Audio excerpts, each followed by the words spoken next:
Bueno, bárbaro. Bueno, hoy les cuento que ahí vamos a hacer una prueba piloto a ver cómo nos va. Eh, Como verán, estoy un poco adaptando, después les voy a pedir que me digan cómo se ve una pizarra que tengo, para, bueno, un poco también darle un poquito más de esta interacción que a veces por ahí es necesaria de apuntar cosas en un pizarrón, ¿no? En estas clases. Así que bueno, ahora después lo vemos a ver cómo se va viendo lo que puedo ir anotando ahí atrás. Como dicen, si hay mucho reflejo, poco, y lo vamos viendo a ver cómo quede mejor. Este,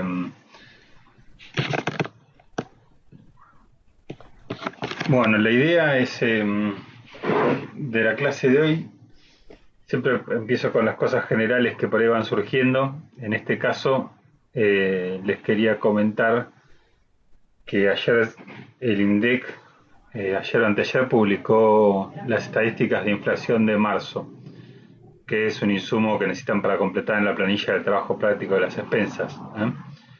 Así que ese dato, que era el único que por ahí todavía les faltaba, ya lo tienen disponible. De hecho, fue 3,3%, sería lo que tienen que poner ahí arriba en la planillita de marzo, y ya tenían el de febrero, que fue 2%, 2,0%, y el de enero 2,3%. Son los tres datos de inflación que están ahí de referencia y bueno, por si les sirve eh, considerarlo para los análisis, ¿no? Que vayan a hacer, que son abiertos, no es que lo tengan que usar necesariamente, pero bueno, sí está previsto el dato en la planilla. Así que bueno, ese era un punto que quería comentarles. Y bueno, la idea hoy es también preguntarles si no tuvieron problemas con el ingreso al campus en general, si pudieron ver el cronograma, que les subí la parte de cronograma, ¿no? Para que tuvieran una excusa para intentar entrar, eh, porque en base a eso, bueno, por ahí voy programando, organizando con el equipo de ayudantes cómo ir haciendo las clases prácticas, ¿no? Que van a tener la semana que viene.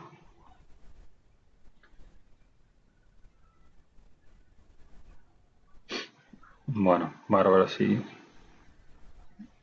Por lo que veo que me ponen en el chat, nadie tuvo inconvenientes. Eh, bueno, les voy a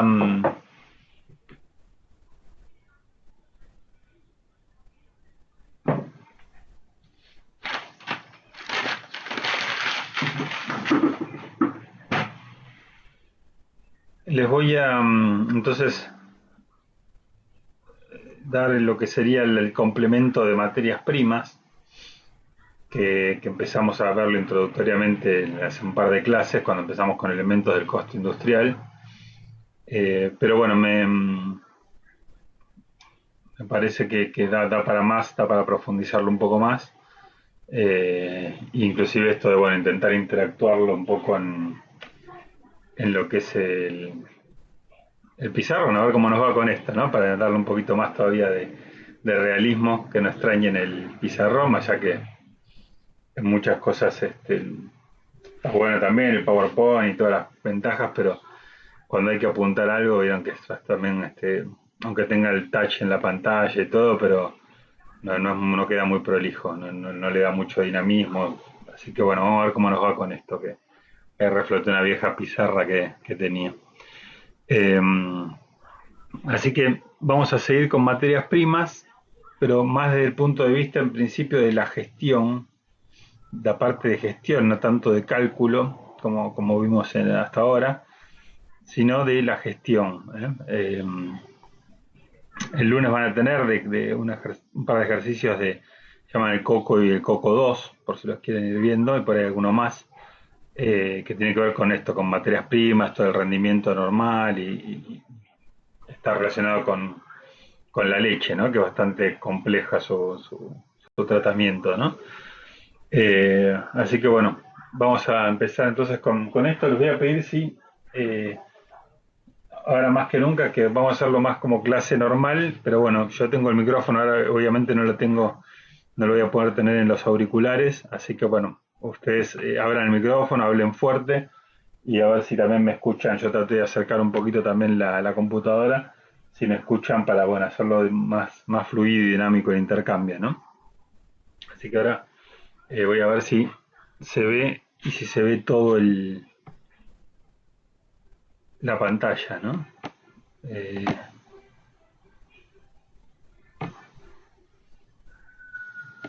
Déjenme ver.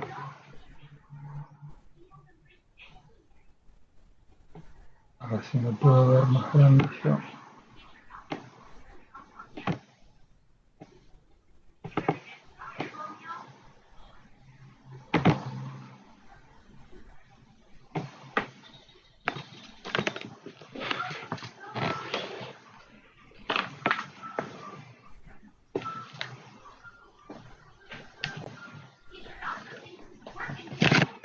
Bueno, ahí creo que justo estamos en toda la dimensión del pizarrón. A ver si lo van viendo bien. Les voy a anotar algo para ver si ven el título que les voy a poner acá arriba, ¿no? Para ponerles materias primas.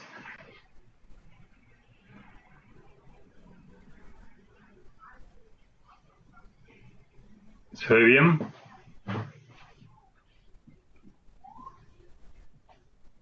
Lo que puse.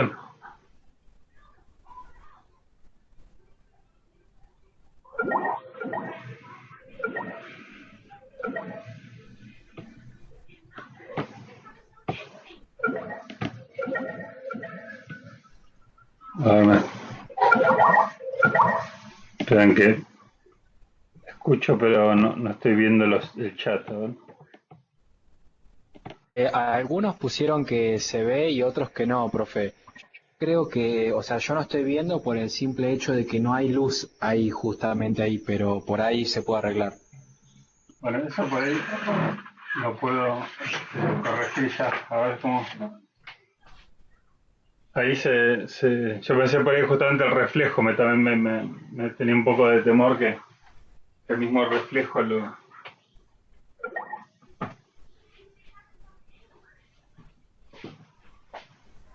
Ahí lo ven mejor. A ver.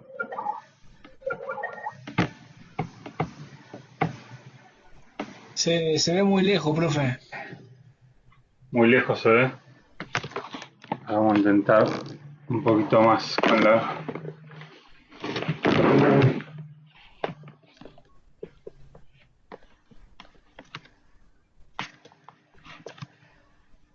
Ahí. Sí, ahí se ve mejor. Bueno. Y con el brillo, no les da como mucho reflejo ahí.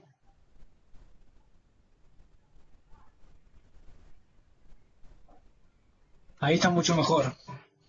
Bueno, y ven todo, o sea, acá, ven mi mano acá, que sería el ángulo, el borde de la pizarra, ¿se ve?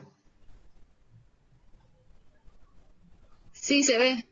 Sí, sí. Y acá el otro ángulo lo ven, acá donde me pongo ahora la mano. También. Bárbaro. Bueno, vamos a ver qué sale. Eh, bueno, ¿qué puse de título? A ver si, ya que dicen que se ve. En materias primas. Bárbaro, fenómeno. Bueno, eh, vamos a conceptualizar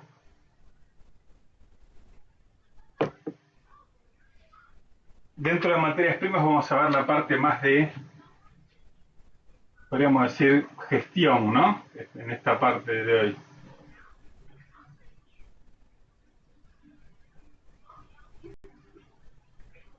¿Qué implica la gestión? Es la otra parte que nos dedicamos en la materia, ¿no? Ya vimos un poquito la parte de que no tiene mucha dificultad, tanto de la parte de cálculo de costos en sí y determinación, pero la gestión es una de las áreas más importantes, más críticas.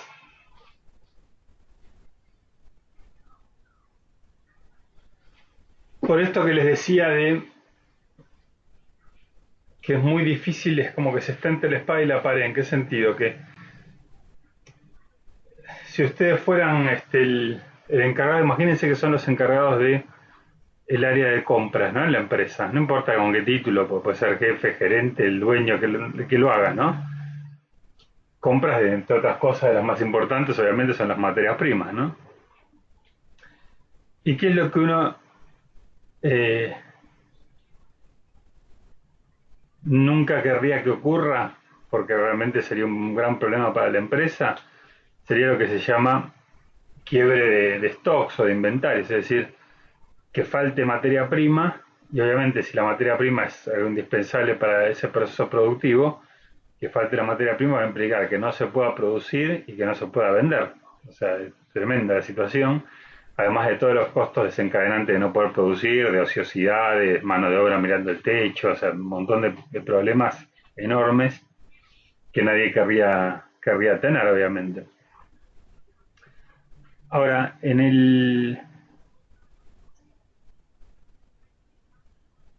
el supuesto que uno quisiera evitar eso, lo más intuitivo sería, bueno, vamos a estoquearnos entonces. ¿Qué quiere decir? Vamos a comprar mucho para que nunca suceda, o sea, que siempre haya de sobra por las dudas, entonces nunca vamos a tener ese problema que nos levanten en peso por todos estos problemas de que implica un quiebre de stock, de producción, de ventas por no haber tenido en algún momento suficiente materia prima. Y evidentemente sí, eso lo resolveríamos, pero tiene un montón de costos tener también inventarios, stocks, que también son muy perjudiciales, ¿no? Costos de todo tipo. Hay que tener más plata para comprar, para pagarlo, ¿no? Un montón de cosas que hacen que también esa solución también sea difícil, ¿no? Y no sea parte conveniente, ¿no? Para la empresa. Entonces, es esto que digo entre la espada y la pared. Eh, es decir, lo ideal sería tener los menores inventarios posibles, pero que eso no implique un quiebre de stocks, lo cual parece muy ambicioso, es muy difícil, ¿no? Porque si estás con el mínimo muy justito, cualquier cimbronazo, el que fuera, un imprevisto, te va a hacer caer en eso que querés evitar, que es el quiebre de stocks. Entonces también eso puede ser complicado, ¿no? La solución conceptual y teórica más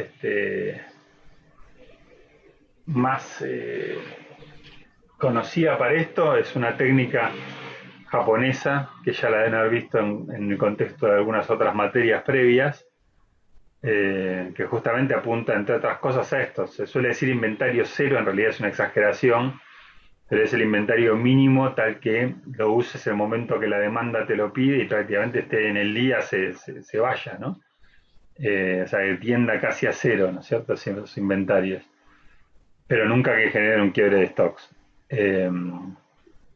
¿Cómo se llama esa técnica? A ver si alguno se acuerda, su nombre en inglés, aunque sea.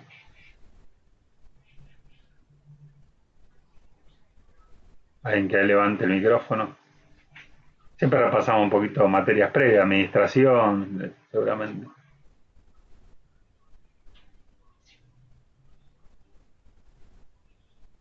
Después de Taylor, Fayol, todo eso vino en los más avanzados, más recientes, apareció esta corriente. La de cero stock, la de justo a tiempo, algo de eso.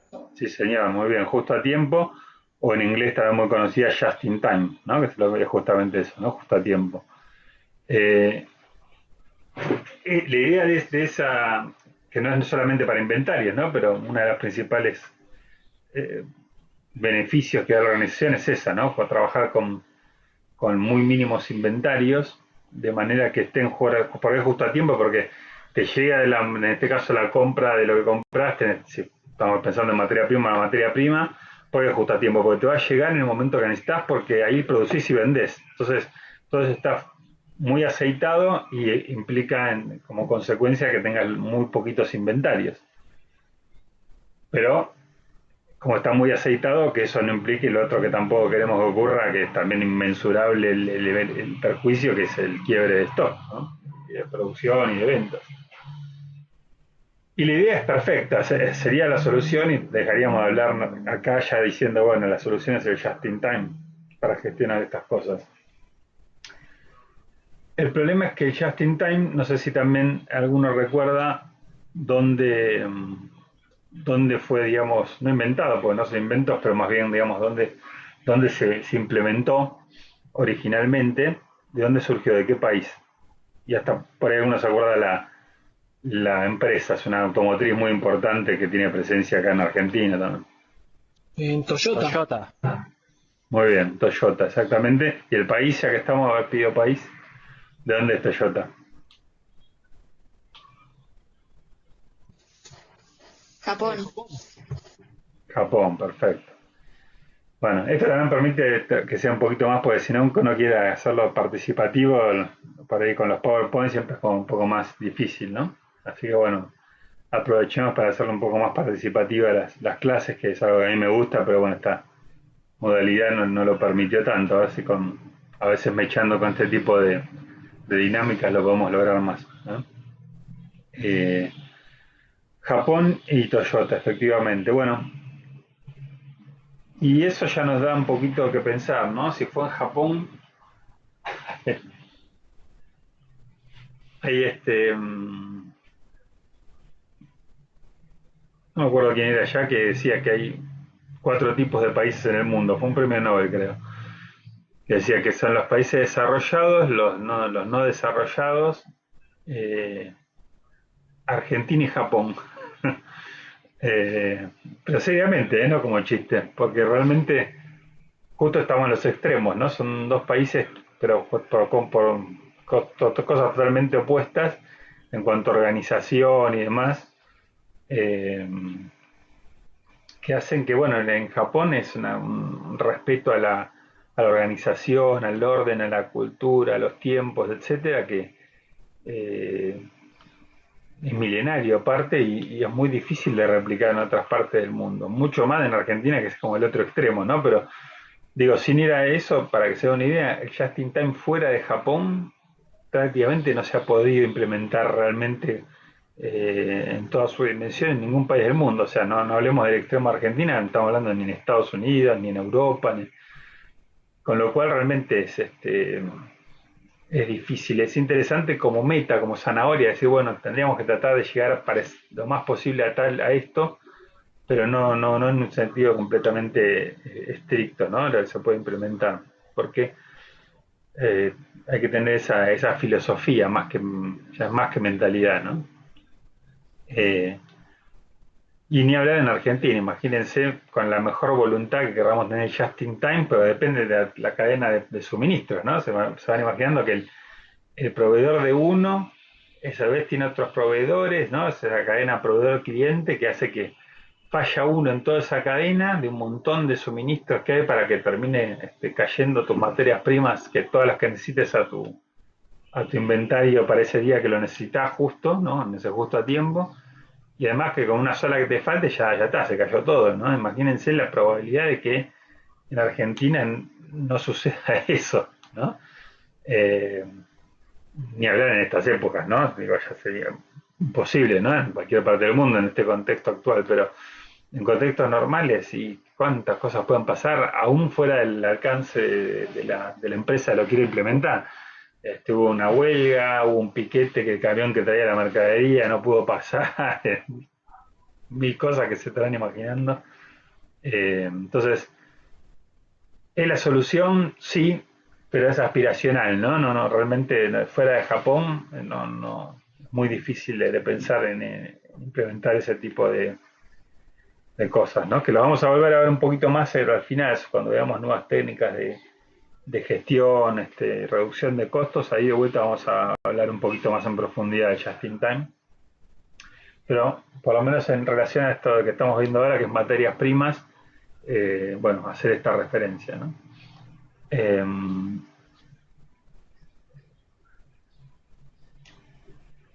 La,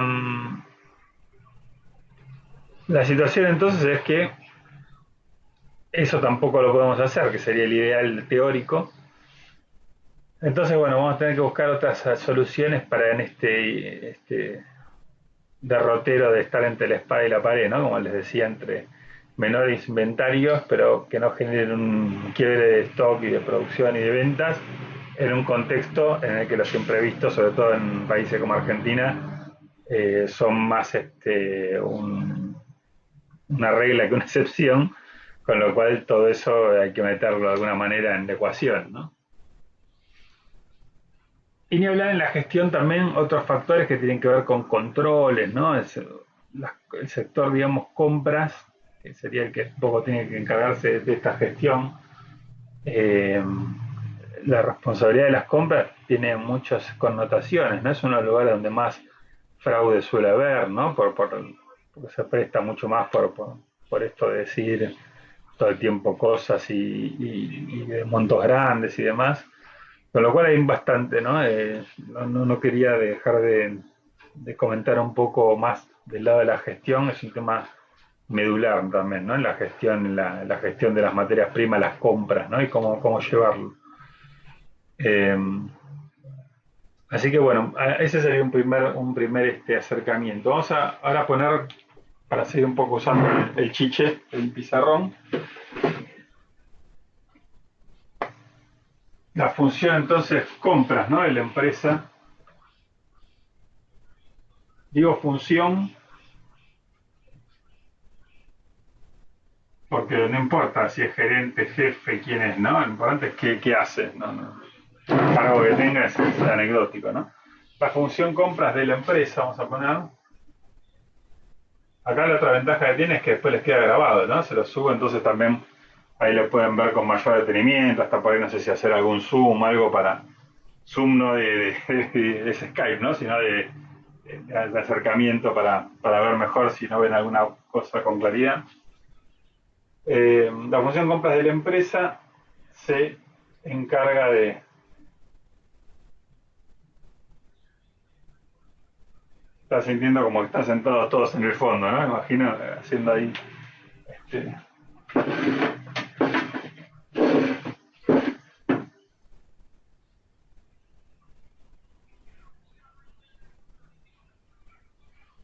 ¿siguen viendo bien hasta ahí más o menos? Con lo que voy poniendo.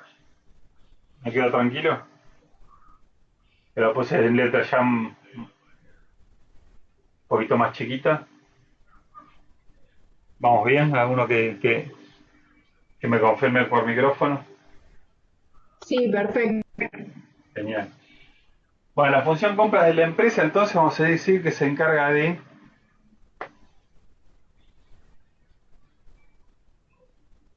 la selección de proveedores.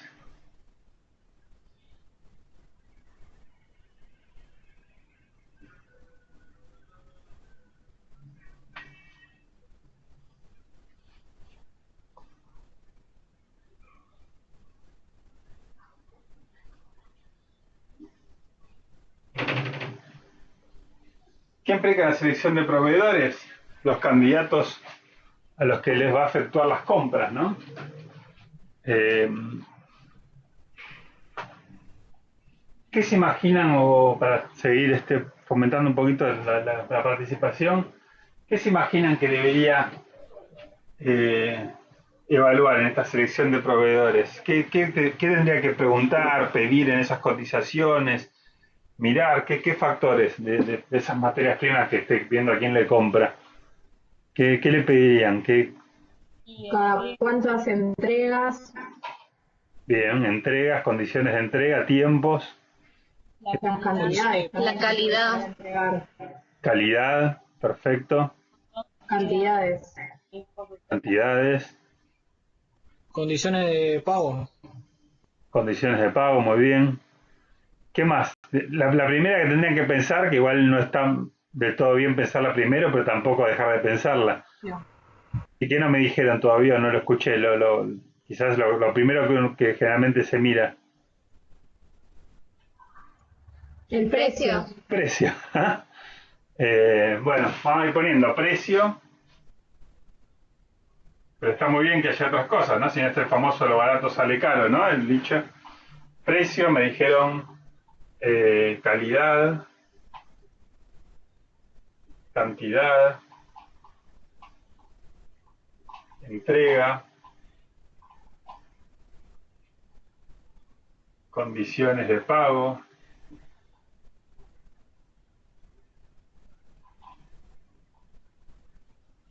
¿Qué más? ¿Alguna cosa más me perdí que hayan dicho?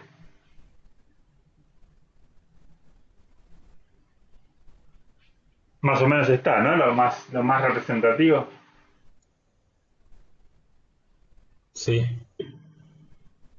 Eh, Presupuesto, ¿Cómo? ¿Presupuesto, dijiste? sí, le dijo una compañera. Chat. A ver, no sé a qué se refiere con presupuesto. En realidad lo que estás pidiendo, o sea, esto se va a implementar pidiendo presupuestos, cosa que a mí no me gusta llamarlo presupuesto, hablo de cotizaciones, ya cuando hablemos de presupuesto vamos a ver por qué, pero eh, más bien es la formalidad de esto, ¿no? Justamente después de esto se van a pedir con base a estas cosas lo que algunos le llaman presupuesto, cotizaciones, ¿no? Eh, Garantías, otra cosa por ahí también hay que tener en cuenta.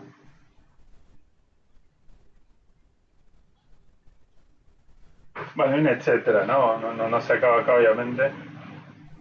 Eh, Garantía es importante porque a veces también puede ser un poco más caro, pero te garantiza la calidad, un servicio postventa, lo que sea, y por ahí es otra cosa a tener en cuenta. Esto para un poco tratar de comparar pera con pera, manzana con manzana, ¿no? Porque si no, a veces no se toma una decisión evaluando todo y por ahí puede decir, es más barato y resulta que el que era un poquito más caro, entre comillas, tenía mucho mejor todos los demás ítems y terminaba siendo más conveniente, ¿no? O sea, no mirar todo solo por precio, aunque lógicamente es el primer indicador que se mira, pero bueno, habría que tener todo en cuenta todas estas cosas, ¿no?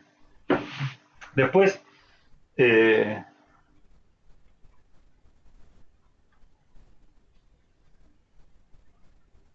podríamos poner lo que sería negociación y cotizaciones, o presupuestos, ¿no? Yo trato de evitar la palabra, pero generalmente se le llama presupuesto, que tiene que ver con algo importante, no quedarse solamente con esto, sino, bueno, negociar con esos proveedores y pedir que las cotizaciones sean por escrito y que tengan todos estos factores, ¿no? Porque que uno quiere evaluar. Porque generalmente solamente tienen a lo mejor precio y bueno, no voy a poder comparar y además que sea por escrito para que no quede una llamada telefónica y después se pueda contrastar por qué se tomó la decisión, ¿no? Son cosas procedimentales pero importantes también a la hora de inclusive de controlar esta gestión, ¿no? Que es tan, como le decía, tan delicada. Entonces, negociación y cotizaciones, obviamente, eh, mínimo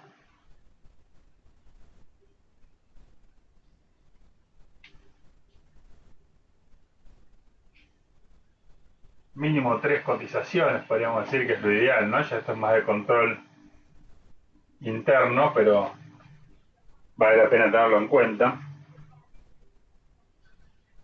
¿Por qué esto que se suele poner 3 cotizaciones mínimo? ¿Qué se les ocurre que persigue como objetivo? Que haya una competencia entre los proveedores y tener el mejor precio. Bien, puede ser eso. Que tenían que ser impares. ¿Cómo, perdón? No entendí bien. ¿Impares? Que era mejor si las cotizaciones eran un número impar. Ah, impar para... Sí, sí, sí. Obviamente cuantas más sería mejor, pero bueno, también entra en juego, obviamente, como en todo, ¿no? La economía de tiempo, depende también la magnitud de la compra y demás. Eh, pero bueno, en general el tema es, no sé si lo impar, porque acá no sé si hay una decisión así como en un comité que haya que arbitrar y que el impar puede siempre ganar a alguien, ¿no? A diferencia del par. Eh, no sé si, no recuerdo que tenga algún, por ahí, no sé si lo querés complementar con por qué, que lo hayas visto en alguna otra materia o...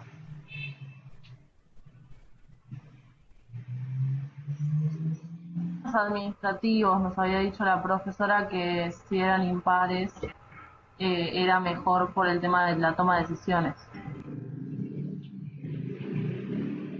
Bueno, no sé, a mí me parece más de impares cuando hay, digamos, cada cosa implica un voto, por ejemplo, y ahí sí, el par da el problema que puede haber empates, ¿no? En esto, más bien lo que va a terminar esto, sean par y impares, en una especie de ranking ponderado por todos estos factores que uno quiere sopesar y que quede la constancia, ¿no? Y esto que sea por, acuérdense, por escrito,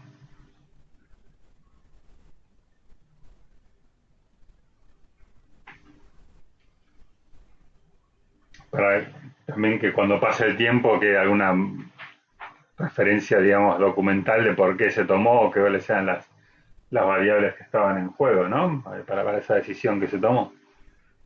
Lo que bien dijeron también, esto de la, digamos, la competencia, tiene que también que ver con este punto de la negociación. Que en realidad un poco parece, se hace obviamente, pero en principio parece a veces un poco no del todo ético, ¿no? Pensar en esto de, para que mejorar un poco que el otro proveedor me pasó tanto y le mostrar la cotización y así se empezaba con una guerra de precios entre los proveedores.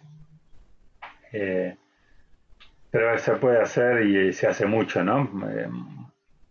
Con algunas salvedades o consideraciones a tener para no terminar teniendo un problema y no que todos se pongan enojados y al final no tener ningún proveedor, ¿no? Por esta situación. Pero bueno, con alguna sutileza se puede hacer y se hace, ¿no? Eso. Eh, pero sobre todo es el tema también de, y por eso por escrito, que quede una constancia de por qué se tomó la decisión. Y por eso dije documental escrita, ¿no? O sea, si no, se queda en un llamado telefónico y consultaste a uno solo, ¿cómo puedes verificar que ese era bueno y haber tomado una buena decisión?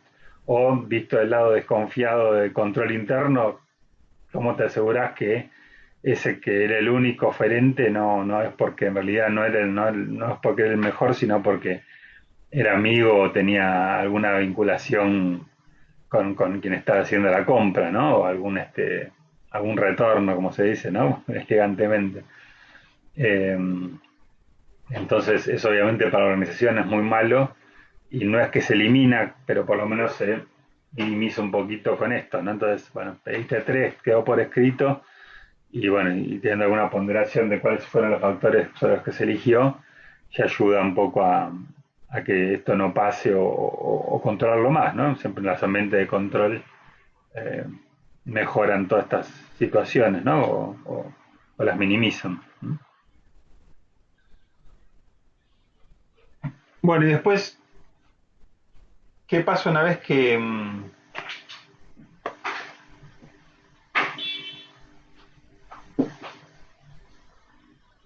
Bueno, acá también con cantidad y con condiciones de pago, no lo voy a poner para no ocuparlo, pero estaba pensando que también implícitamente están dos factores que se tienen que mirar a veces, ¿no? Que es con respecto a la cantidad lo que se llama bonificaciones, ¿se acuerdan que lo vimos inclusive que tenía que ver con los volumen, ¿no? O sea, si te van a dar, por ejemplo, compras 10 y te regalan uno, bueno, termina siendo un costo menor, ¿no? Si lo divides por 11 ese precio en vez de por 10.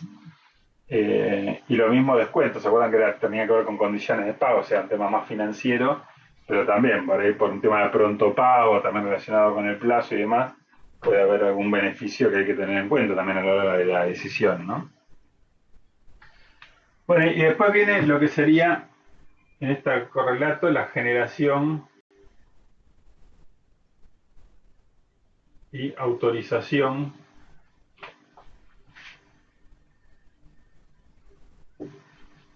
de la OC. A ver si alguien se anima a decir qué es OC en este contexto. ¿Qué es OC? ¿Qué podemos entre paréntesis? esa sigla. ¿Compra? ¿No? Orden de compra. Orden de compra, perfecto.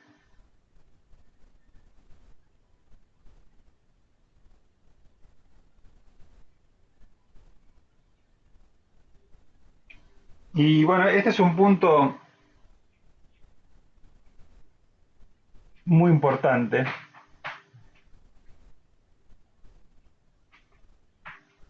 porque es un documento, la orden de compra, que no es obligatorio como otros documentos mercantiles, ¿no? Como una factura, remito y tantos otros que digamos, la misma legislación mercantil, impositiva, te obliga a llevarlos.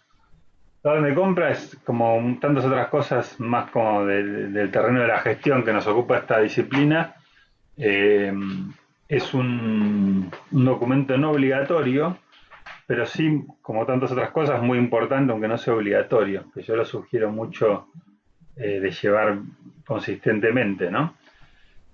Casi que bien llevado es como una columna vertebral que ayuda a organizar muy bien y gestionar, ¿no? Esto que estamos hablando de gestión, muchas situaciones. ¿A qué me refiero?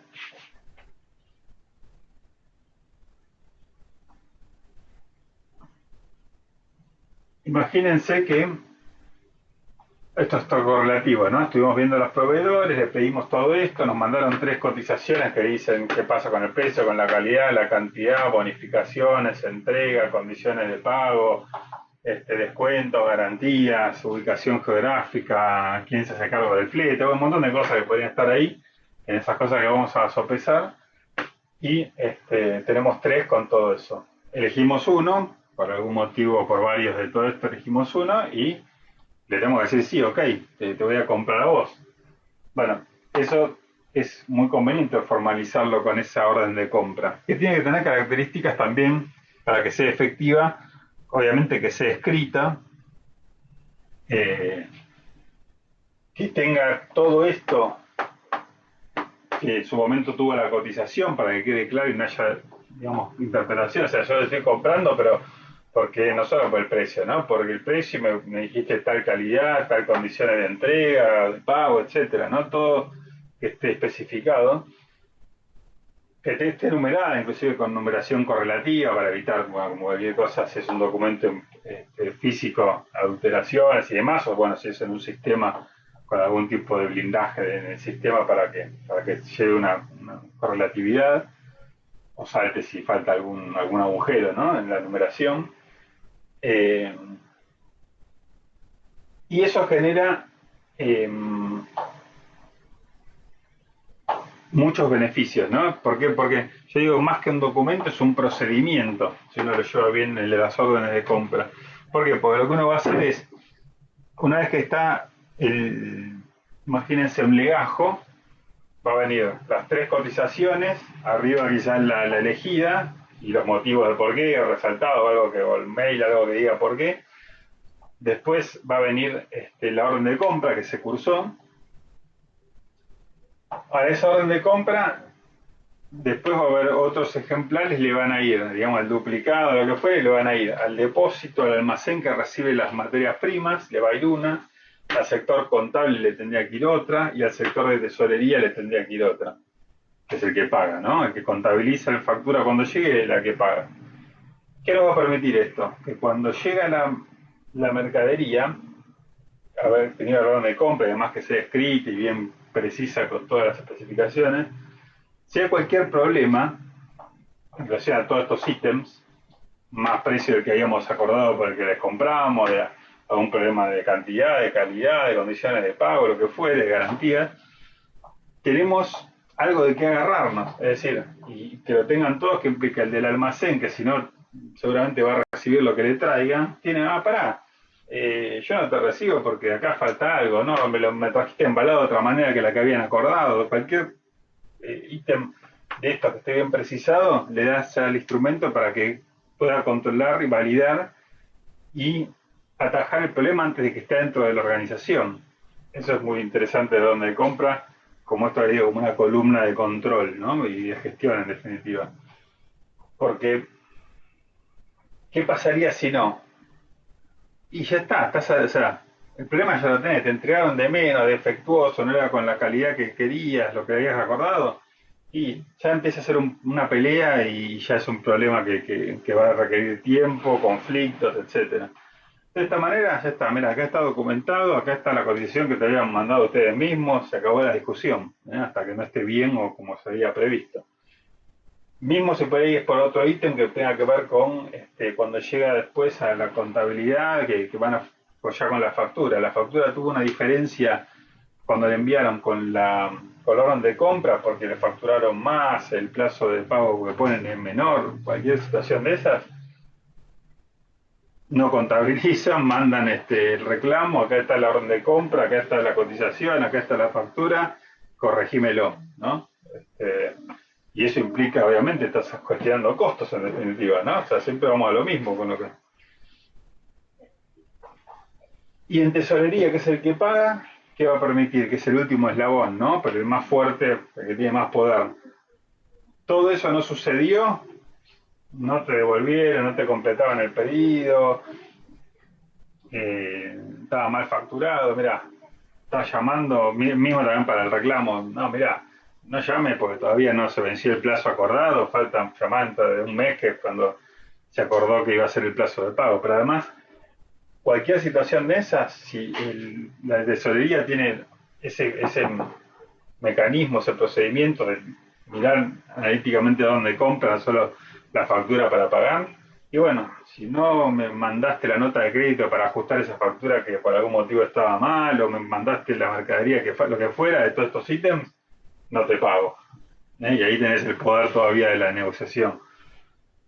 Si no, imagínense, ya es todo un conflicto difícil de agarrar, es decir, imagínense en esto que no es algo obligatorio y no se lleva de una manera como lo estoy planteando, todos los problemas que hay, que ya los tenés adentro de la organización y son de muy difícil de resolución, son conflictos, roces, muchas veces terminan mal, hasta terminan por ahí en litigios judiciales. Con un buen procedimiento de orden de compra, yo lo reivindico mucho, pueden gestionar muy bien y con menos conflicto, menos costo, menos tiempo, todas estas situaciones, ¿no? Tan medulares en cualquier organización, ¿no? Así que, bueno, ese es un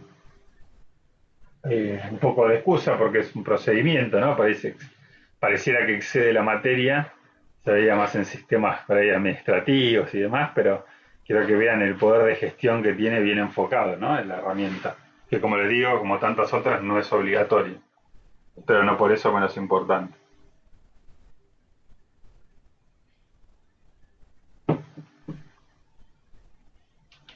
Después también podríamos poner transporte.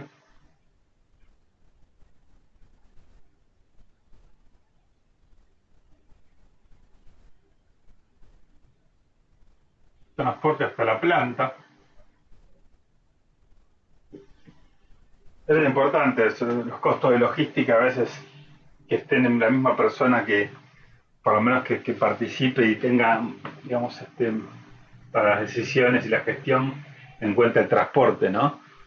Esto se ve de la manera más dramática y extrema para que vean a qué me refiero con las importaciones. Muchas veces las importaciones, si uno nada más mira la factura del proveedor del exterior cuando te está cotizando y seguramente que es súper competitivo el precio. Ahora, cuando le agregas todo lo que implica transportarlo hasta tu país, y a lo mejor no digo muchas veces igual es competitivo, pero ya es otra cosa, ¿no? O sea, hay que considerarlo todo lo que implica en los costos ese transporte, que en definitiva el costo, acuérdense que es hasta que está en la planta, ¿no? Todo lo que tenga que cargarse es parte del costo, aunque no sea propio de la mercadería, ese es el costo que tiene tenerla a disposición, ¿no? Entonces, tema que no es menor, es que a veces si es una empresa un poco más grande, está en otro sector que tiene que ver con la logística y demás, si no están conectados estos dos, la gestión no puede empezar a perder efectividad, ¿no? Y por último, bueno, no por último, hay muchos otros, pero a donde quiero llegar, que es donde vamos a profundizar, es lo que se llama gestión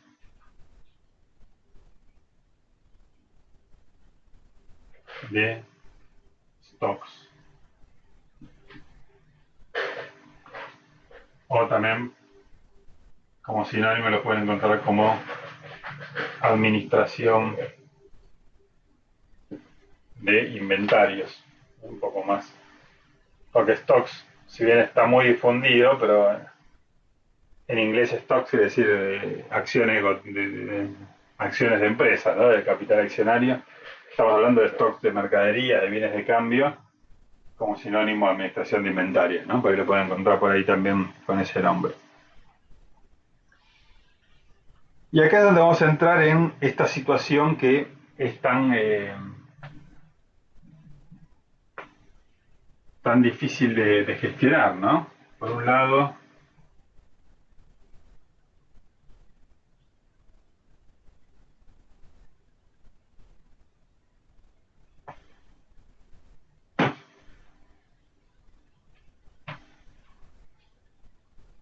no generar, como decíamos, quiebres,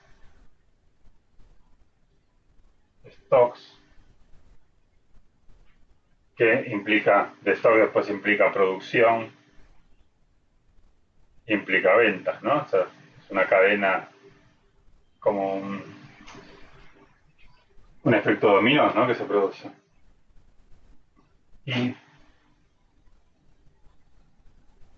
mínimos inventarios posibles.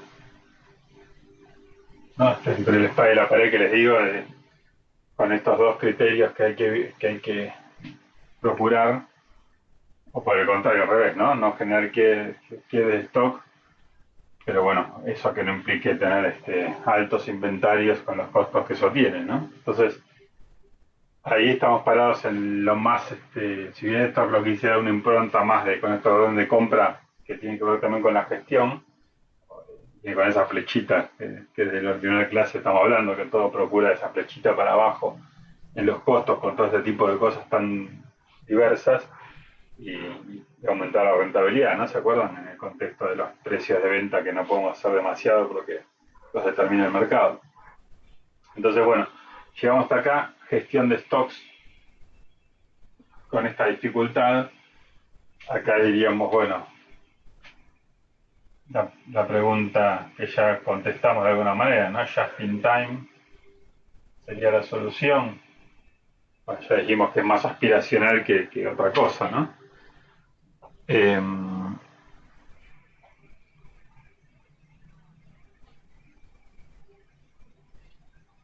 ¿Qué vamos a hacer entonces?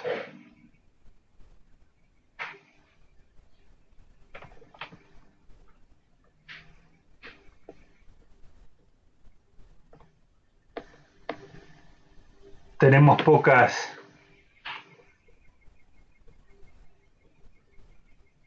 posibilidades, ¿no? de manejarlo.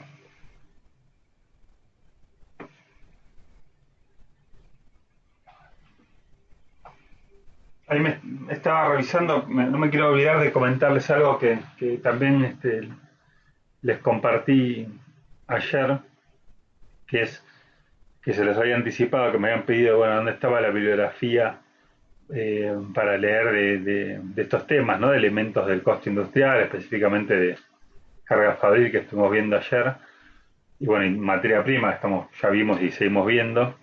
Le subí excepcionalmente, ¿no? Porque bueno, es la bibliografía, pero 2 capítulos puntuales, por si no pueden acceder de otra manera en este contexto al material, del libro Costos para Empresarios de Jiménez y colaboradores, que yo les había mencionado que bueno, iban para el segundo parcial, pero bueno, estos son 2 capítulos que tienen que ver con esto. Estamos viendo el primer parcial, que también al tener más tiempo por ahí vamos a poder profundizar un poquito más los temas, y tiene que ver con el capítulo 3, que es materias primas y materiales, lo que estamos viendo, y el capítulo 7, que es el de lo que vimos ayer, que habla de CIF, costos indirectos de fabricación, o bueno, o sinónimo carga fabril. Así que ya lo tienen, de hecho se los direccioné en el web syllabus al filtro de categoría 3, que es justamente elemento del costo industrial, así que para profundizar y todo lo que estuvimos viendo, y también de cara a la práctica, ahí tienen, ya lo tienen disponible, esos 2 capítulos, Me estaba olvidando de comentarles eso.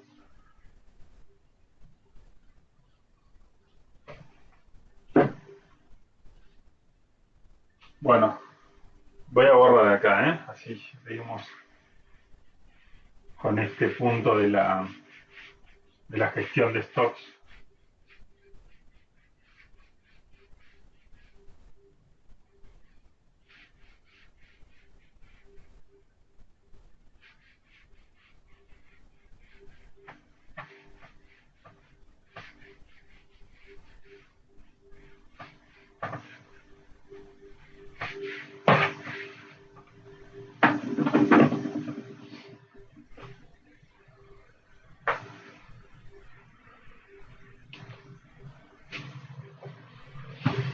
Y vamos a poner como subtítulo de esto, lo podría hacer técnicas para manejo o gestión de inventarios.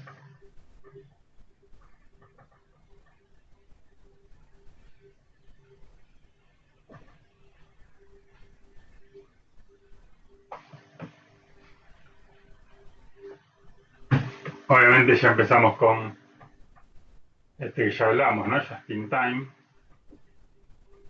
o justo a tiempo.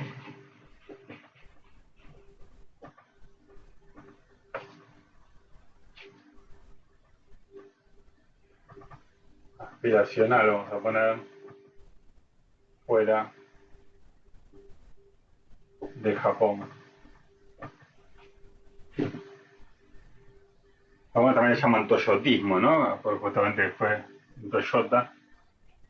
Pero bueno, sacando esto que como teoría sería lo más efectivo,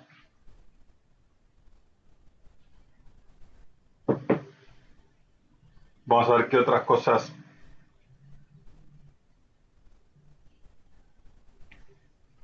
podemos manejar. Otra técnica que se utiliza bastante, sobre todo cuando hay muchos ítems, ¿no es cierto?, en el inventario, mucha cantidad, que lo que hace es que por ahí tengamos demasiado volumen de muchas cosas diferentes. Imagínense una ferretería en lugares de autopartes, hacen muchos tipos de negocios que tienen muchos inventarios de cosas diferentes, y mucha cantidad y diferentes cosas, ¿no? Además, y eso a veces hace difícil darle un seguimiento a la gestión, dónde centrarse para justamente no estar por ahí en el tiempo, que siempre es escaso, en esto del costo, dedicarlo de la manera más eficiente. Pero para eso, en este tipo de empresas sobre todo, es útil y se utiliza bastante lo que se utiliza también en muchas otras materias, que es el criterio 80-20, que también relacionando para que traigan conocimiento de otras materias previas. ¿Cómo se llama el autor de esto? La curva D, la del 80-20, a ver si alguien se acuerda. Se utiliza en un montón de disciplinas, ¿no? ¿Alguien se acuerda del 80-20? ¿Quién es? Curva D.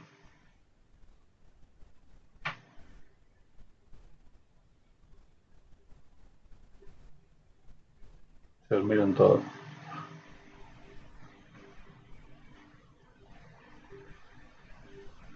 ¿Nadie se acuerda?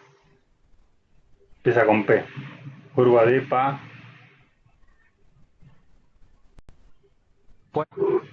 ¿Pareto? Pareto. Sí, señor, muy bien. Curva de Pareto.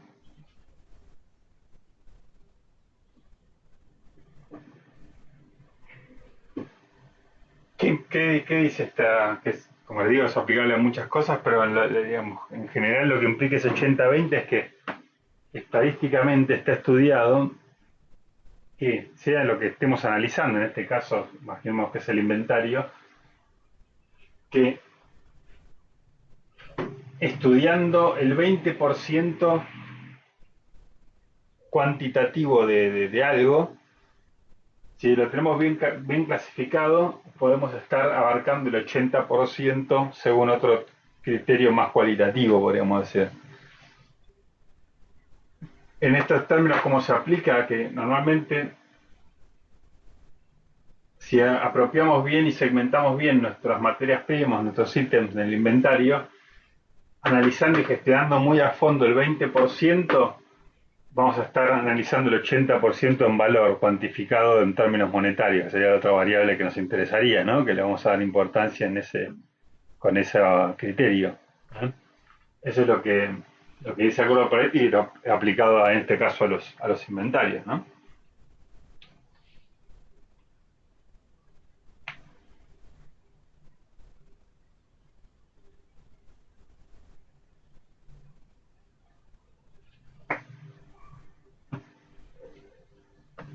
También, lo voy a poner acá, se denomina ABC. A mí no me gusta mucho porque ABC en esta disciplina tiene que ver con Activity Based Costing. ¿Se acuerdan que les comenté que vamos a profundizarlo próximamente? Pero acá el ABC no tiene que ver con esto, sino con una segmentación, ¿no?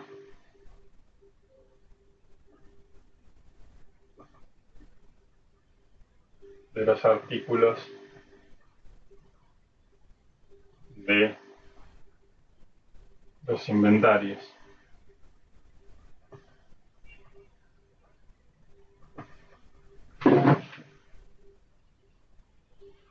¿Qué dice el ABC como concepto?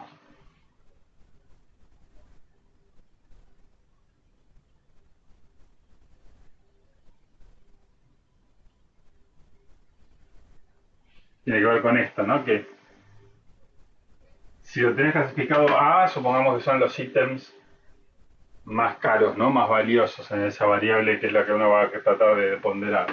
B, intermedios, y C, los que más chicos, ¿no? En precio, pero por ahí tienen mucho volumen, ¿no? O sea, esto que decía por ahí los clavitos, ¿no? Porque reciben con cosas de poca significación de costo, ¿no? Pero por ahí mucha cantidad. Entonces, ¿qué nos vamos a centrar? El ABC que dice que los A deberían, por ese criterio de precio, eh, van a abarcar normalmente ese 80-20, o sea, con los A vas a tener el 80%. Si amplias a los que hayas clasificado o segmentado como B, ya en ese análisis vas a tener cubierto en precio, que es la otra variable que te interesa, vas a haber alcanzado a lo mejor un 90% de la cobertura. Y con C, un 100%, ¿no? Entonces, nada más concentrándote en los que hayas definido como A, vas a tener ese 80% que tiene que ver con esta teoría de Pareto, ¿no? De la curva de Pareto. Por eso es importante que sea muy, muy utilizable en empresas que tengan muchos ítems, porque si no, bueno, por ahí te da para analizar todos y gestionar todos, ¿no? Si no es un rubro, un sector que por sus características tenga pocos ítems de inventario. Entonces, vas a dedicarle el tiempo a los que valen la pena, que son por un 20%, pero que te representan el 80%, y para eso previamente tenés que segmentarlos con este criterio, ¿no? De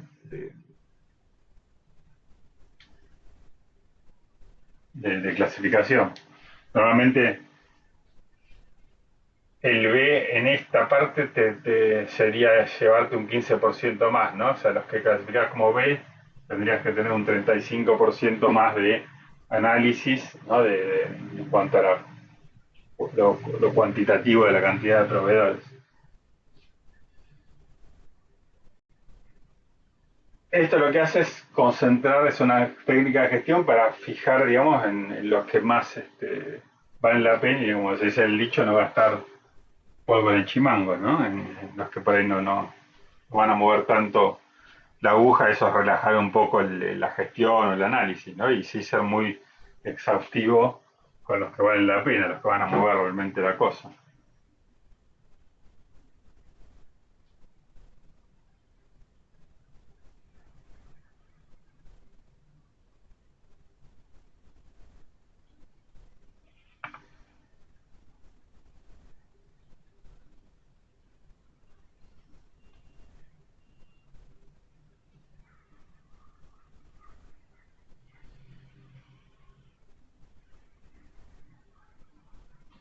Después tenemos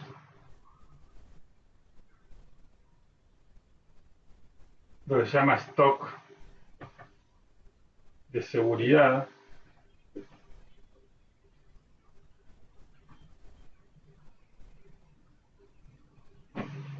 Esto lo que hace básicamente es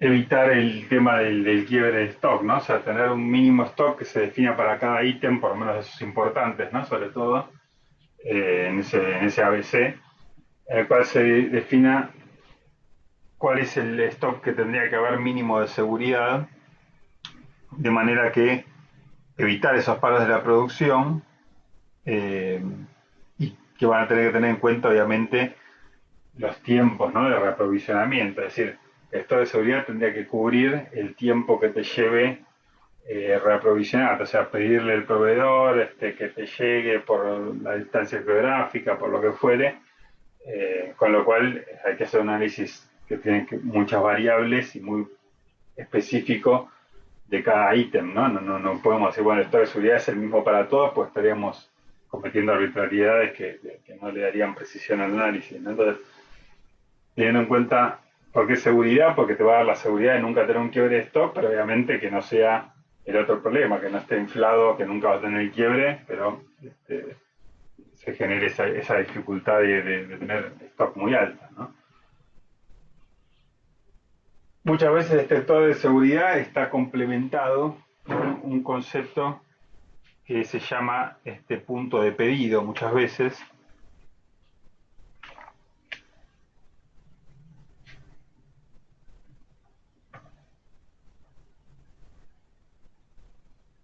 que justamente cuando se perfora, digamos, el stock definido como de seguridad, generalmente en unidades, ¿no? Porque en pesos es algo no tan medible, debería dispararse el punto de pedido, que es decir, che, comprar porque ya no estamos en zona de riesgo, de no seguridad, ¿no? A partir de ahí.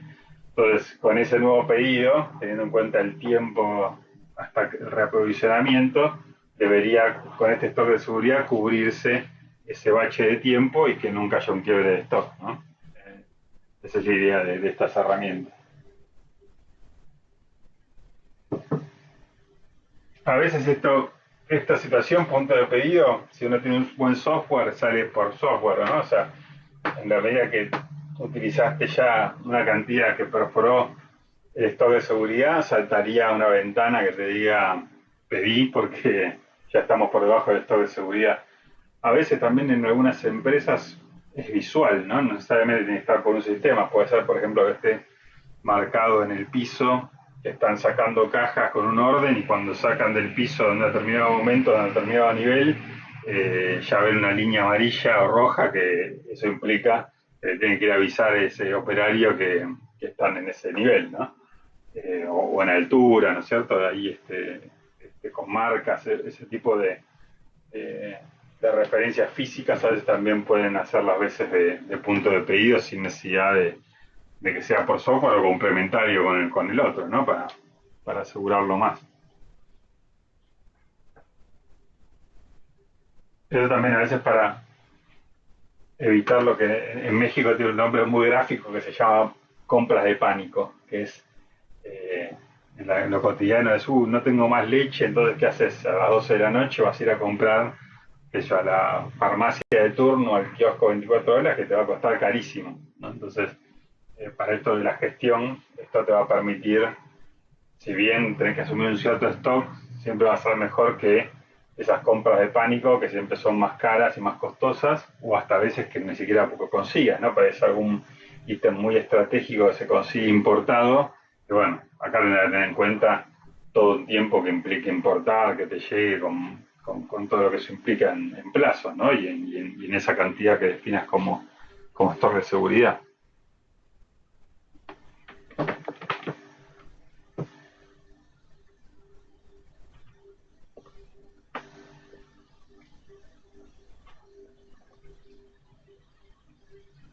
¿Va quedando claro hasta acá? Justo salió el sol, no sé si siguen viendo. ¿Cómo vienen?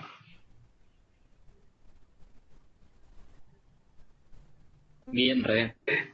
Bueno, salió el sol, pero justo no le pega la pizarrón, así que creo que van a seguir viendo bien.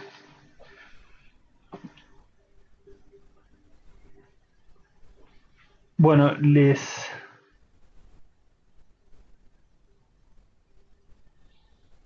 cuento un par más de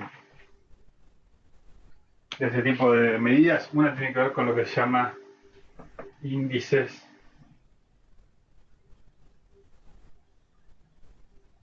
de rotación,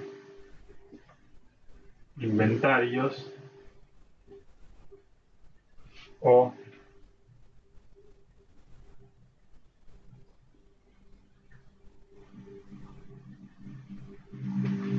días de inventarios. Esto ayuda también mucho a gestionar, ¿no?, este análisis.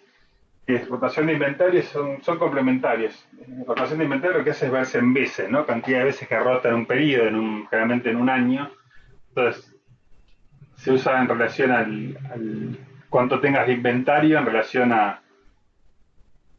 al costo de ventas o lo que compraste, y te va a dar, bueno, que rotó tantas veces, ¿no? Supongamos que rotó, con el cálculo que hagas, esa materia prima rotó 12 veces. ¿Qué implica en esa ecuación? Es un índice que también lo deben haber visto en alguna otra materia, ese cálculo, o lo van a ver si no seguro en administración financiera, si todavía no la vieron, y te va a decir, pues vamos 12 veces. Ahora, ¿qué dice ese en veces? Y bueno, lo deseable sería que rote muchas veces, ¿no? Porque eso que implica que rote muchas veces es que se le está dando uso a esa materia prima que la estamos gestionando. Si rota poco, en vez de 12 es una vez en un año, implica que estuvo todo el año parado, ¿no? Esa poca rotación, y eso no es deseable, ¿no?, la gestión por todos los costos que implica.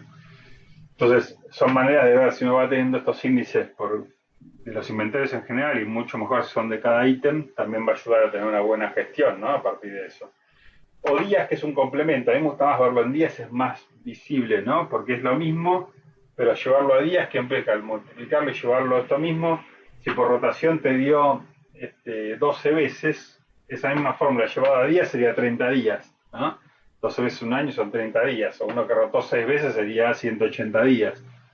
Pero me parece más gráfico, ¿no? Es cuántos días en promedio está quedando inmovilizado esa materia prima en los inventarios. Siempre en días también, cuanto menos días mejor, ¿no?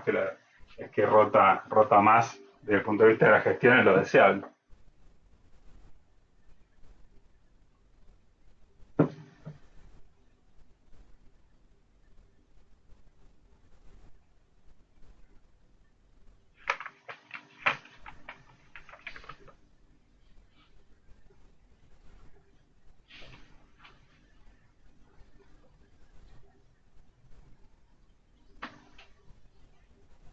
Y por último,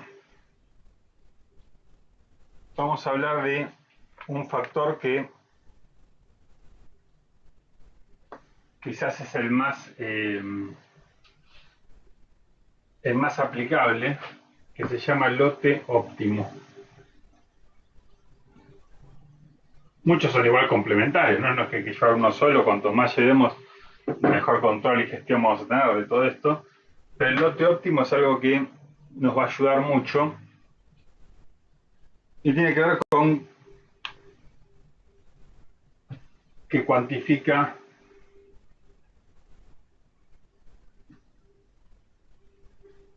costos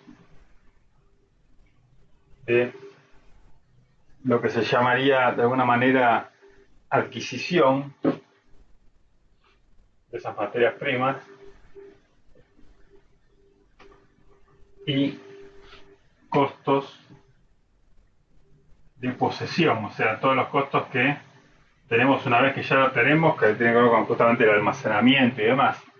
Entonces, considerando esas dos variantes de costo de adquisición y los costos de posesión, que tienen que ver con el tiempo, que ya entran en juego costos financieros, seguros, el espacio físico que tenemos que dedicar, el mantenimiento, un montón de situaciones ya cuando ya tenemos la mercadería o la materia prima. En cambio de adquisición es todo lo previo, ¿no? Todos los costos que obviamente están en la recepción, el almacenaje, el control de calidad, las cuentas a pagar, las compras, lo más evidente, podríamos decir.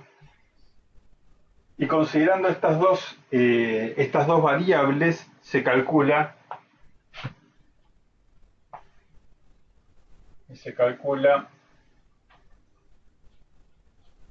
el lote óptimo.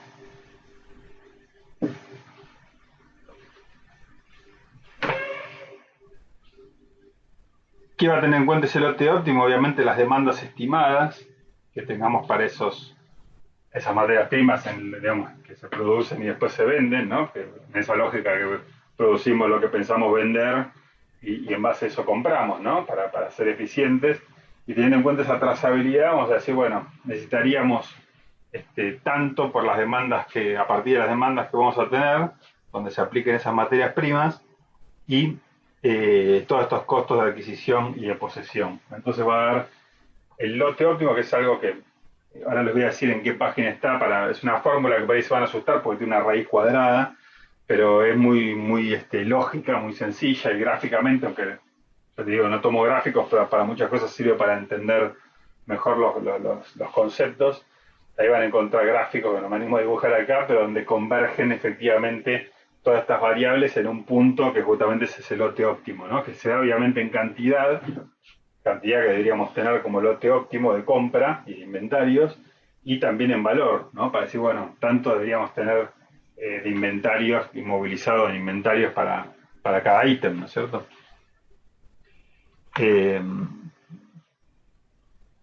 Les voy a decir exactamente para que lo repasen dónde está toda esta parte del lote óptimo en este capítulo 3 de Jiménez. Estoy buscando el laptop para decirles exactamente en qué parte está, en qué página.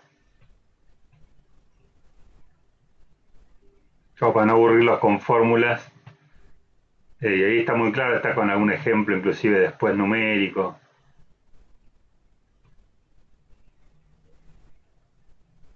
Ya les digo, ¿no?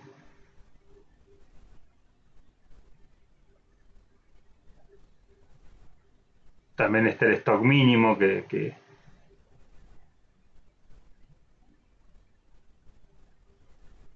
¿Le puedo hacer una pregunta? sí, En el capítulo 7, que es esto del ABC, también eso está en el capítulo 4 de gestión y costos, beneficio creciente. Pues yo ya lo leí, el 4. sí, es un muy buen punto, perdón que te interrumpa, pero es esta aclaración que les hice cuando les hablé de este ABC. Este ABC no tiene nada que ver con eso que está en el capítulo que vos decís, ni en el de beneficio creciente, ni en el capítulo de 7 que está mencionado en el título de ese capítulo que les mandé ahora ayer.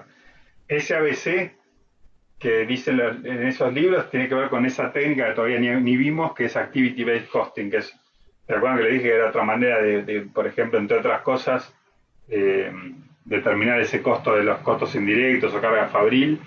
De eso hablan ese capítulo 7 y el del beneficio creciente y mejora continua. Este ABC es solamente una manera de segmentar, que también se le llama de la misma manera, para este criterio de Pareto, pero no tiene ninguna conexión.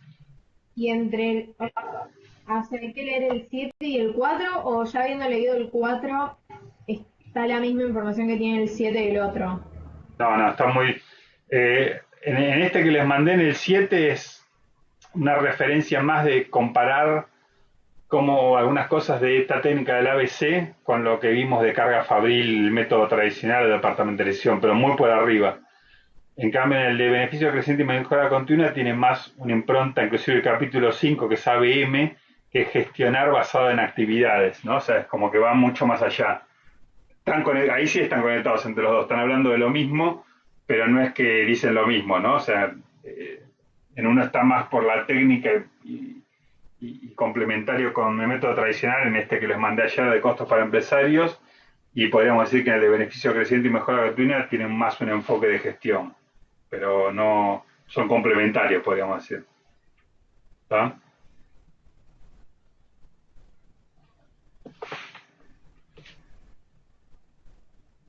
No sé si quedó respondida la pregunta.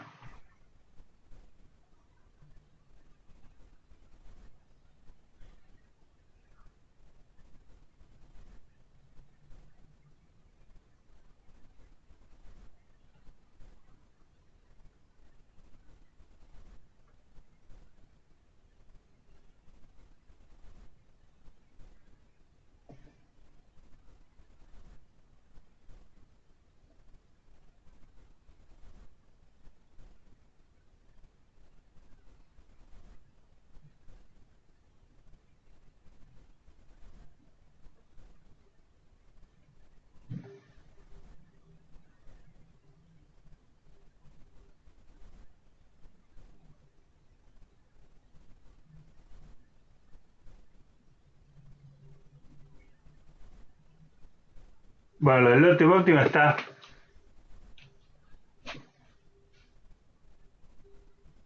libro,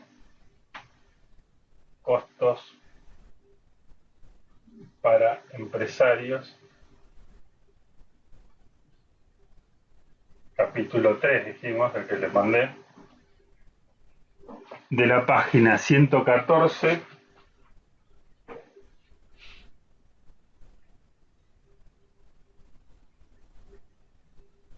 a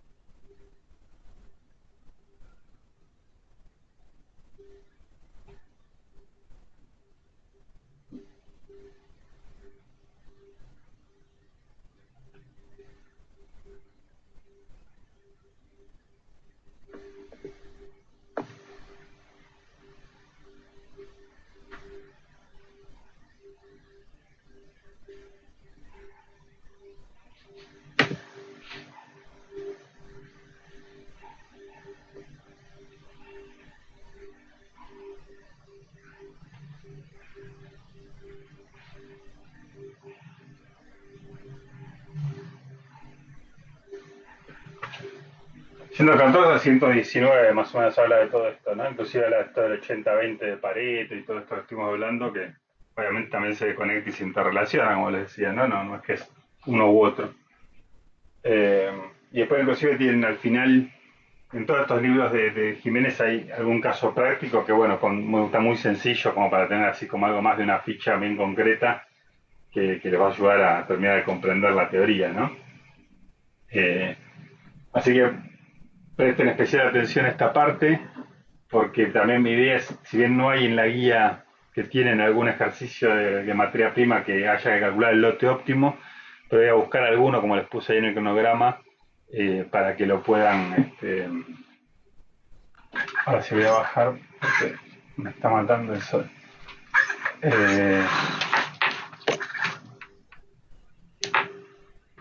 Voy a compartirles algún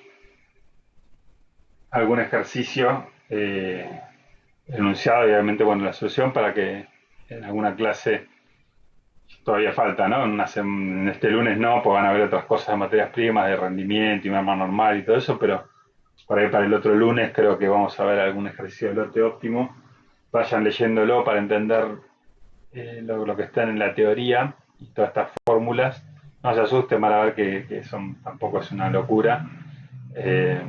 Pero bueno, por ahí puede ser una complejidad también que pueda tener la gestión y algún ejercicio que pueda haber de esto en algún examen, ¿no? Para que lo entiendan bien o se encarguen de estudiarlo bien, más allá de la fórmula, aprendérsela, entender, ¿no? Que todo esto que hablamos, cómo se puede llevar a la práctica, ¿no? Bueno, y ya para ir un poco cerrando, acuérdense entonces acá, libro de costos para empezar, el capítulo 3 que les mandé ayer, en la parte del web syllabus lo tienen, página 114 en adelante, ahí tienen todo esto, especialmente esto del lote óptimo con las fórmulas y demás.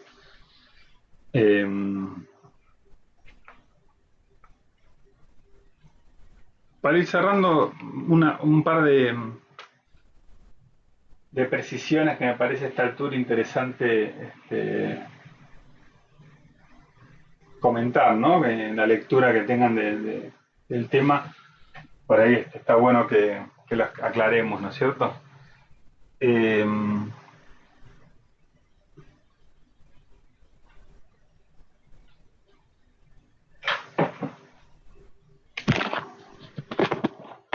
Muy igual.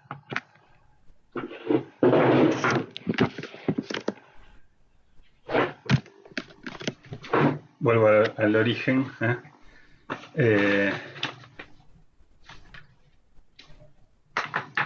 Un par de menciones más que me gustaría comentar de cosas que por ahí se prestan para la aclaración o inclusive para la confusión, ¿no?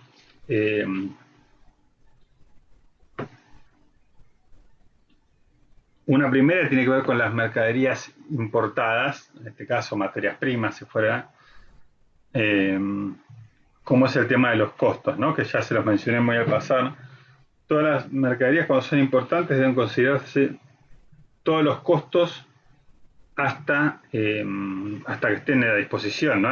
Para uso, para fabricación, en este caso si fuera una materia prima, ¿no? Es decir, hasta que estén en la planta donde se fabrican. Entonces, cuando son importadas, tenemos que tener, como les decía, no solo el costo que el proveedor del exterior nos va a facturar y al tipo de cambio y demás, sino todos los costos que implican el transporte marítimo, si fuera el caso, aéreo, desde el país que estemos importando, más el seguro que tenga, más el transporte terrestre, la nacionalización, que tiene un montón de costos en aduana, y lo que se llama internación, que es el flete terrestre, bueno, monitoreo de seguridad, lo que sea, hasta la planta desde la aduana, ¿no? Del puerto. Todo eso hay que activarlo. Obviamente no lo que sean impuestos, que en Argentina son muchos, ¿no? Hay un montón de impuestos de IVA, ganancias, ingresos brutos, que se graban a las importaciones.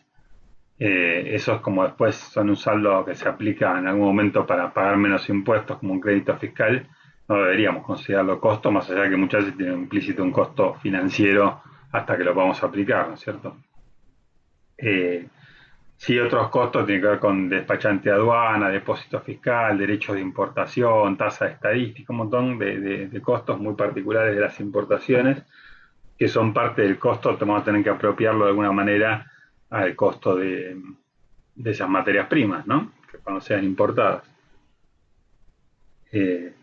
Por ahí les subo como ejemplo para curiosidad, como una planilla de Excel para costear estas cosas y después prorratear, porque a lo mejor inclusive uno no trae un solo producto, sino que trae muchos productos en ese container. Y bueno, ¿cómo apropias todos esos costos que fueron comunes, ¿no? Porque vinieron en un solo transporte, en un solo container, se transportaron con un flete, con un montón de gastos globales, indirectos, podríamos decir, respecto a esos productos, y de alguna manera hay que apropiarlos, ¿no? Al costo unitario de cada uno de ellos. Y bueno, es algo interesante y muy aplicable porque siempre vamos a tener que calcular en algún momento algún costo de algo importado, ¿no?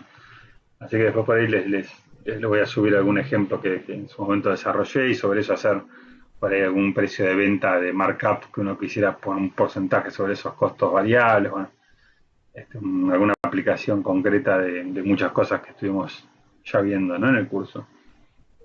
En lo que es materia muy importada, o sea, también conecta con algo que por ahí vieron en alguna materia previa, que es las condiciones de comerciales, ¿no? De las cláusulas que está la cláusula Incoterm, se llama, ¿no? Que son la cláusula CIF, igual que costos indirectos de fabricación, pero acá significa costo y flete, ¿no? Costo seguro y flete, en inglés obviamente. Otra que es FOB, que es de las más conocidas, bueno, hay otras más, pero básicamente las dos más conocidas son FOB y CIF, ¿no? Lo que implica esto te va a dar una pauta de hasta dónde está cubierto determinados costos en la factura del proveedor del exterior o cuántos más le vas a tener que cargar en tu costo, ¿no? Como importador. Es decir, si es una cláusula FOB, significa free on board, o sea, libre a bordo del puerto de origen del país del que uno esté importando. Es decir, hasta ahí se hace cargo el proveedor del exterior y en su factura va a tener ese costo. Ahora, tener que incluirle entonces todo lo que es el transporte internacional, podemos decir marítimo, aéreo, el seguro que tenga ese transporte, etcétera. En cambio, el CIF es que al que le estás pagando esa factura de exterior ya tiene contemplado y incluido no solo el costo, sino el seguro internacional, si te aseguras algo ya en tu país, y el flete también el internacional, no el terrestre de la aduana hasta tu planta, ¿no? Para que lo relacionen, porque eso, bueno, tiene que ver con qué costos deberías esperar, de acuerdo a la cláusula, agregarle o no en esta gestión, ¿no? De todo lo que uno tiene que mirar, también es algo que hay que negociar mucho, ¿no? Si ese precio es CIF, es FOB, tiene una implicancia en los costos importantes, ¿no es cierto? Ex-work es otra también, que es todavía más exigente, porque es ex-work, es no en el puerto de del país del que importás, sino en la puerta de su fábrica. Es decir, te le tenés que agregar como importador también un tramo más de costos, que es el flete de aquel país, desde la planta del que lo fabrica hasta ese puerto de origen, ¿no? Bueno, son cositas que por ahí escuchan hablar y me parece que enriquecen para relacionar la parte y bueno, y en definitiva, si les toca algo así, saber gestionar mejor estas variables, ¿no? Después otra diferencia de esto que ya hablamos cuando hicimos clasificaciones de costos. Acuérdense la diferencia entre envases y embalaje, ¿no? Que tiene que ver a veces con envase sí es materia prima, porque su definición ya indica que es parte del producto, de esto que estamos hablando, materias primas. En cambio el empaque tiene más que ver con cómo lo entregamos a los clientes, no es materia prima, sino que es un costo inclusive de comercialización, ¿no? Como ya lo vimos en su momento. Otra precisión que ya la mencionamos por ahí de pasar, bonificaciones y descuentos, otra confusión que si bien tiene un efecto en los costos, en los dos casos termina siendo un costo menor, pero por diferentes motivos y asignaciones, mientras que la bonificación es en volumen y tiene una responsabilidad comercial, lo que es el descuento ya por su palabra no es solo semántico, sino que tiene un tema de trasfondo financiero, de forma de pago. Más allá que en los dos por ahí puede ser en 10% menos que costó, uno porque tenés una unidad más y otro porque pagaste 10% menos por la forma de pago. O sea, el efecto puede ser el mismo, pero tiene consecuencias diferentes y tratamientos diferentes, ¿no?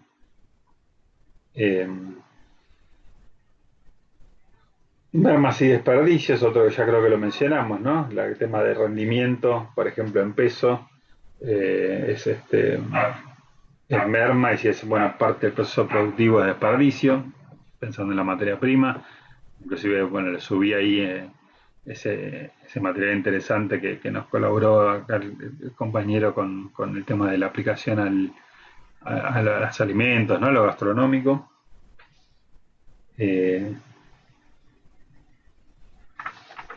Y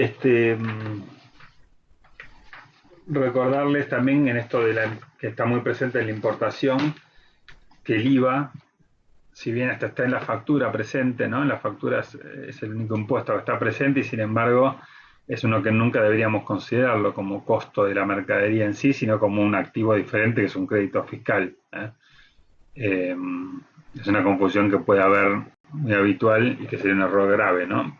Una importación gravísimo porque tiene mucho componente, no solo el IVA 21%, supongamos que sería el clásico equiparable a cualquier otro materia prima local, sino que además, si no se tiene un determinado requisito de certificado que se llama CBDI, te cobran además un 20% adicional y además retenciones, todo del IVA. Entonces, eso, si bien es un costo que va a haber que pagarlo, es un tema fiscal que se activa porque se recupera en algún momento contra impuestos que tengas que pagar de IVA por tus ventas.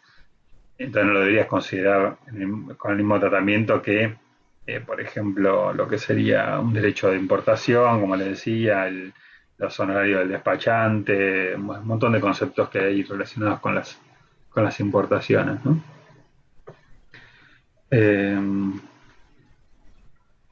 Bueno, creo que más o menos redondeamos los temas que quería complementarles, ¿no? De lo que sería un poco la gestión de este ítem de las materias primas y bueno, algunas dudas que habitualmente, aún después de haber leído el tema, pueden quedar para facilitárselas. Así que bueno, por mi parte ya haríamos alguna vez que queden 5 minutitos por lo menos de no terminar sobre la hora, ¿no? No sé si tienen alguna duda, pregunta, consulta, comentario.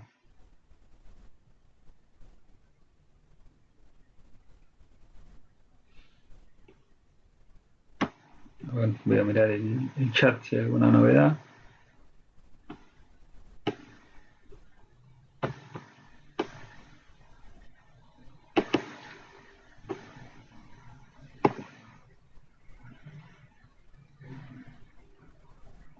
Nada.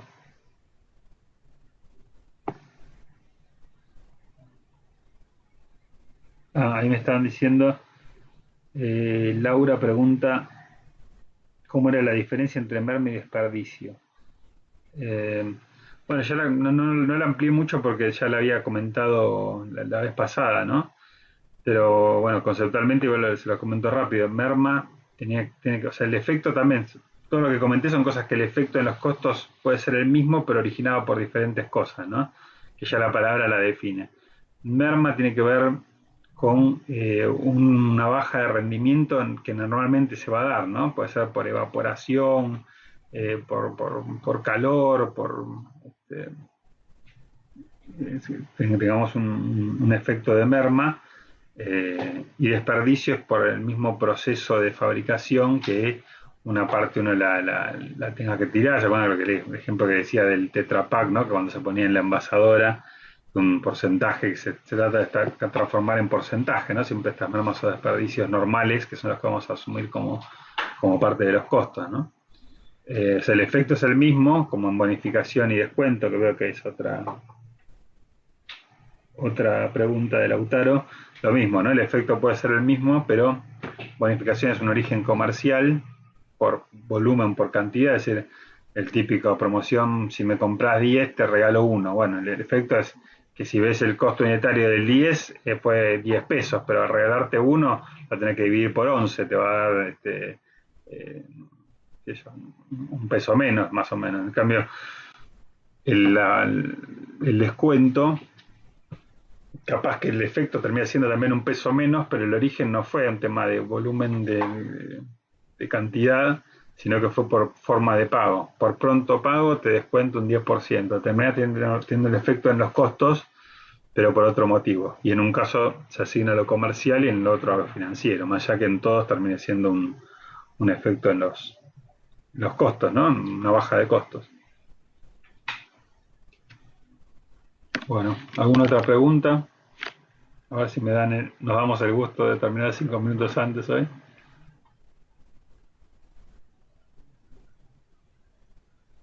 Bueno, gracias a ustedes. Bueno, como siempre les voy a subir al canal de YouTube a la brevedad de la clase. Y bueno, voy a ir organizando, estén atentos, porque bueno, la que viene el lunes sería la primera con los ayudantes, ¿no? Con parte del equipo.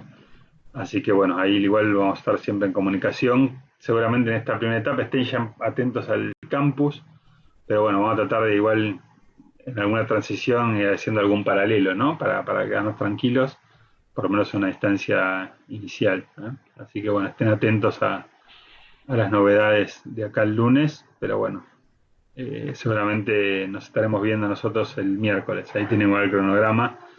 Creo que el miércoles empezamos con modelos de costeo en la teoría, que es otro tema importante que además suele estar también en la práctica para este primer parcial, ¿no? Bueno, gracias. Nos vemos.